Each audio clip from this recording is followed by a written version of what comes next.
राजस्थान से हूँ ना मैं, मिलता नहीं है डेली डेली। अरे ये तो मैं कर लेता हूँ।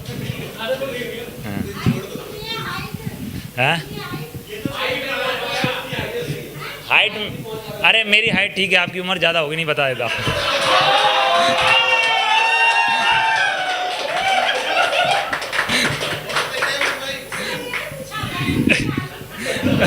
हाइट है, ठीक ठाक है, ठीक ठाक है, ठीक ठाक है, ठीक ठाक।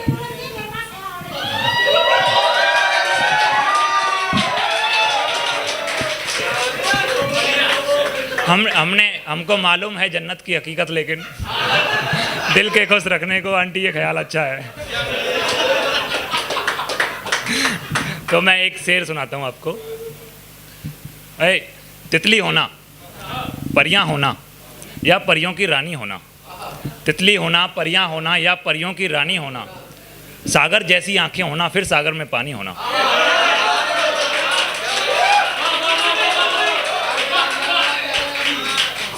तितली होना, परियां होना या परियों की रानी होना, सागर जैसी आंखें होना, फिर सागर में पानी होना, और जुबां मिली हो कैंची जैसी और जहन भी सातिर हो। जुबां मिली हो कैंची जैसी और जहन भी सातिर हो, और चलता फिरता जहर है यारो, हुस्न के साथ जवानी होना। जुबां मिली हो कैंची जैसी और जहन भी सातिर हो, चलता फिरता जहर है यारो, हुस्न के साथ जवानी होना। तो मैं एक बॉलीवुड की बहुत बड़ी शख्सियत की बात करने वाला था। नहीं, माधुरी दीक्षित की बात नहीं करेंगे। वो पहले बढ़िया लगती थी मेरे को, कभी अक्खियाँ मिलाऊं कभी अक्खियाँ चुराऊं, ये लो मिटा लो अपने जिस्म की भूख। हम बड़े हुए, उन्होंने कपड़े पहनना चालू कर दिया।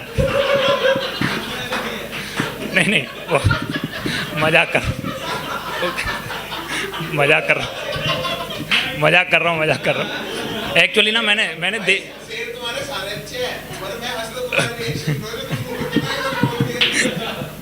एक्चुअल में क्या हुआ, मैंने ना उनकी देवदास देख ली। कितनी इस्लामोफोबिक औरत है यार ये। कह रही है किसने ये हम पे हरा रंग डाला, मार डाला। नहीं, हमने देखा है कि हरा रंग मरे हुए और मज़ारों पे ही चढ़ता है, पर कभी जिंदों को तो मरने नहीं देखा। तो आशीष भाई कह रहा कि पहले ना गाना सुन लिया, अगर बकचोदी करनी होती है तेरे को। मैंने कहा भाई बता दे क्या था। तो कह रहा है कि किसने ये हम पे हरा रंग डाला, खुशी ने हमें मार डाला। तो कह रहा है मरी तो वो खुशी से है। मैंने ना मरी हरे रंग डालने से ही है, खुशी उसको मरने की हो रही है। तो आंसू भाई बोलता है अरे मरने की खुशी किसको होती है यार। एक बात बताओ, आप टीटोटलर आदमी हो, आप शराब पीते नहीं हो, आपको डेली शराबियों और गजेड़ियों के बीच में बिठा दिया जाए। एक तो कोटा माधुरी दीक्षित का, शराब भी उसी के पैसे की, ठीक है, वो सज धज के भी बैठी है। औरत को क्या चाहिए होता है। मैं और मधुकर भाई लड़कियों को क्यों पसंद आते हैं, क्योंकि हम उनके कैरेक्टर की बात नहीं करते, हम जुल्फ़ों की, है ना, बाहों की, ये सब चीज़ें बात करते हैं, उनकी बड़ाई करते हैं। यहाँ माधुरी का ही कोठा है, माधुरी की शराब है, ये आदमी आके पारो का नाम ले रहा है।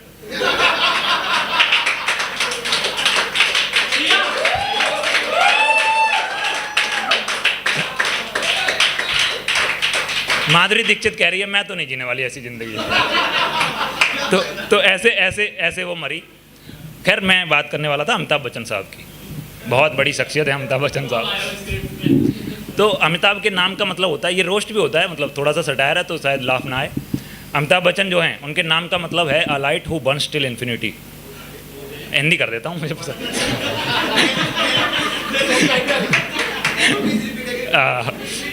वो ज्योति जो अनंत तक चलती है, वो अपने नाम को लिटरली ले गए। मतलब जब मैं पैदा हुआ था वो तब भी बूढ़े थे।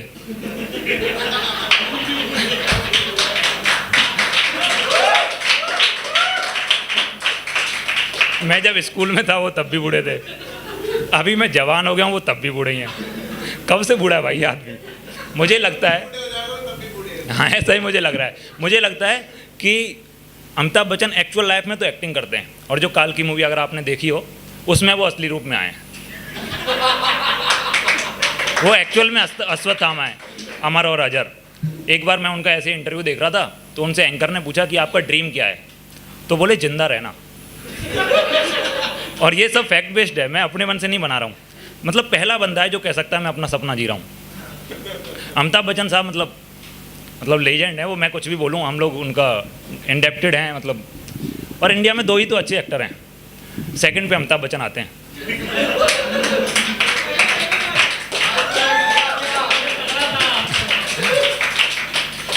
तो मुझे पहले का नाम बताने की ज़रूरत नहीं पड़नी चाहिए, ठीक है, बीजेपी की बात नहीं करेंगे।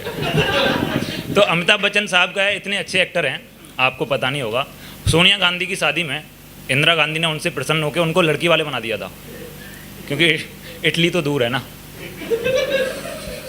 अमिताभ बच्चन साहब इतने अच्छे एक्टर हैं, राजीव गांधी उनके इतने बड़े फ़ैन थे कि उनको लोकसभा की सीट दिला दी थी।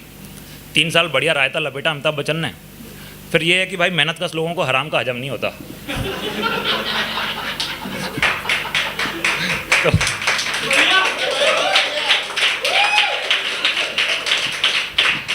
तो अमिताभ बच्चन लौट आए, और मैं ऐसे ही कहीं पढ़ रहा था तो मुझे पता चला कि अमिताभ बच्चन जब चुनाव में खड़े हुए थे तो 10,000 औरतों ने वोट, जो बैलेट पेपर होता है, उन पे अपनी लिपस्टिक के निशान छोड़ दिए थे।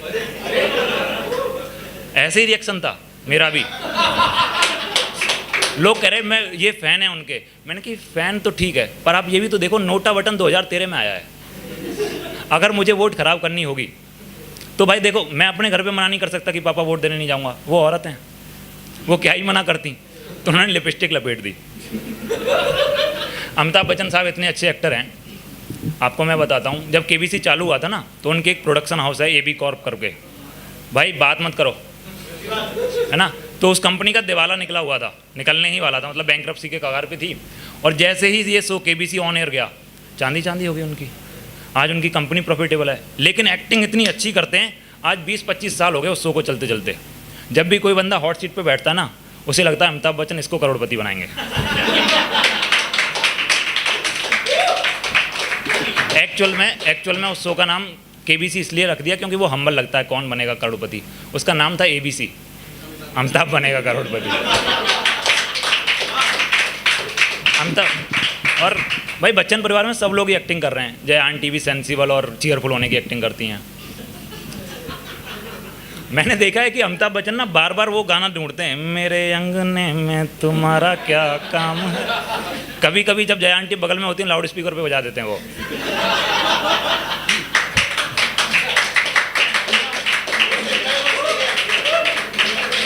जया आंटी पर्स उठा के बोलती हैं, जा रही हूँ राज्यसभा। तो मतलब मैंने सोचा कि क्यों ढूंढते होंगे ये बार बार, क्यों विजिट करना। तो उस गाने को अगर आपने सुना हो, उसमें ना वाइफ की बात हो रही है कि अगर लंबी है तो खंबे की तरह खड़ी कर दो, अगर मोटी है तो गद्दे की तरह। अमिताभ सोच रहे हैं ऐसी बीवी का क्या करना है, ये नहीं बताया किसी ने। अमिताभ बच्चन प्राउड फादर होने की एक्टिंग भी बहुत अच्छी करते हैं। अभिषेक बच्चन खुद प्राउड नहीं है इतने बहुत। अभिषेक बच्चन काम बस इसलिए करता है ताकि कोई उसके बच्चों से पूछे कि पापा क्या करते हैं, तो वो ये ना बोलना पड़े कि दादाजी के साथ रहते हैं। अभिषेक बच्चन की जो लास्ट हिट मूवी थी 2013 में आई थी। 2014 के बाद 2 लोगों का करियर गया। एक अभिषेक बच्चन, एक कांग्रेस, दोनों ही परिवार साथ रहते थे। अभिषेक बच्चन साहब देखो, उनकी PR एजेंसी में बस एक आदमी है, पापा।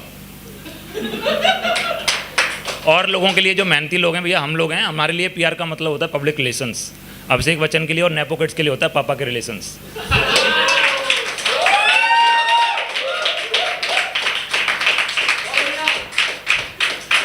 आप में से कितने लोगों ने कजरारे गाना सुना है ना। वो बंदा इतना अंडर कॉन्फिडेंट है, जब भी उसको फिल्म सेट पे जाना होता है लुगाई और बाप के साथ जाता है।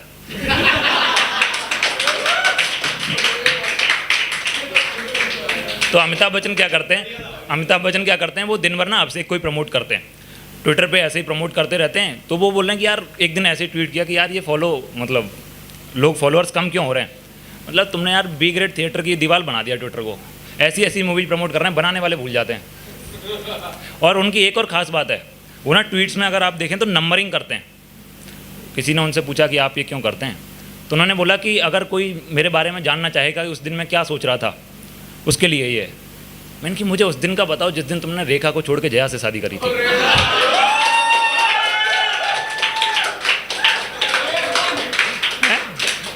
उस दिन आप क्या सोच रहे थे, ये जानना है मेरे को। कुछ भी रैंडमली ट्वीट कर देंगे, आज कोई काम नहीं था, संघर्ष चलता रहा। कौन है ये संघर्ष? क्यों चल रहा है इतना? कहाँ जाना है? देश से बाहर जाने की सोच रहा है क्या? देखा नहीं है उसने, मोदी जी के भाई ने, मोदी जी के चड्डी वड्डी ने जो H1B वीज़ा 88 लाख का कर दिया है। पर कोई नहीं, ऐसे ही वो कमेंट कर रहे थे। एक ट्वीट देखा मैंने कि आज कोई काम नहीं था फिर भी बहुत काम किया। मैं भैंचो हिंदी में वर्ड प्ले, डबल मीनिंग। बुढ़ापे में नोटी हो रहा है ये आदमी।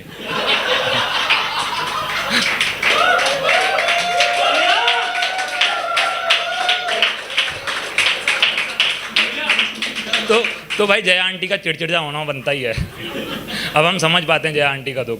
खैर, अमिताभ बच्चन की तो बातें चलती रहेंगी, बहुत बड़ी शख्सियत है, इतने में नहीं लपेट सकता मैं। कि आशिक केवल प्यादा है, इश्क बड़ा शहजादा है। आशिक केवल प्यादा है, इश्क बड़ा शहजादा है। सब संगी साथी उसके हैं। संगी बोल रहा हूँ, संगी नहीं बोल रहा हूँ। सब संगी साथी उसके हैं, सब घोड़े हाथी उसके हैं। मेरे पास बस मैं ही हूँ, सब बाराती उसके हैं।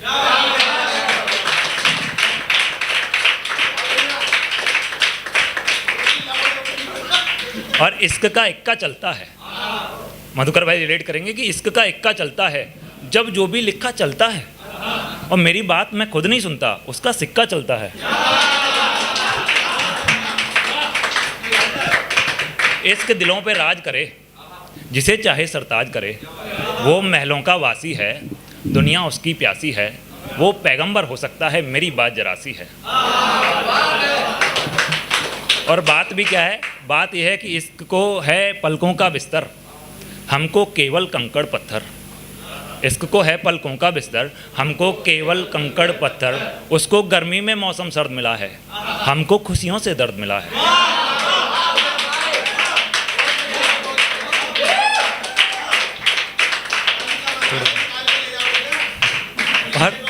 और वो रातों का राजा है।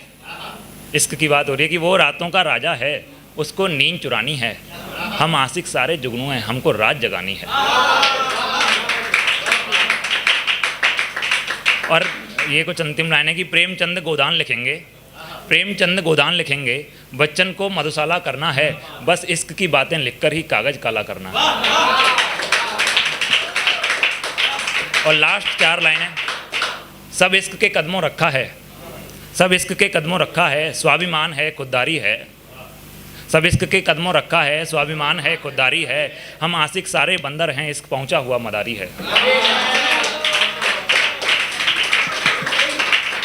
और धड़कन, धड़कन जैसे चाकू है, चाकू सॉरी,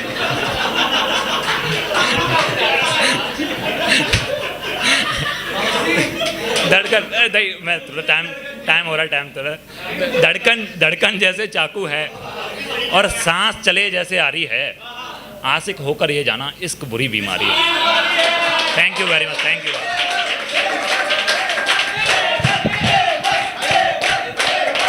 बहुत प्यारा भाई, बहुत ही प्यारा। शायरी से जब आदमी स्टैंड अप की तरफ बढ़ता है तो इतना प्यारा परफॉर्म करता है। और हाथों के एक्सप्रेशन को कंट्रोल करने के लिए अगली बार से हाथ में माइक पकड़ के परफॉर्म कीजिएगा, अच्छा होगा। सुनना कि जितनी अच्छी शायरी करता है भाई मेरा, उतना अच्छा स्टैंड अप करता है। तो एक बार जोरदार ताली हेमंत के लिए, इसका वन। हेमंत भाई 4 लाइनें आपके लिए। संभालिएगा कि बहुत कठोर लोग अक्सर रोज आया करते हैं, कि बहुत कठोर लोग अक्सर रोज आया करते हैं। ज़्यादा उदास हों तो मुंह फेर के सो जाया करते हैं। वो जो लिखते हैं चुरा के नज्म दूसरों की, उनसे कहो शायर बनते नहीं हैं, शायर हो जाया करते हैं। बहुत शुक्रिया।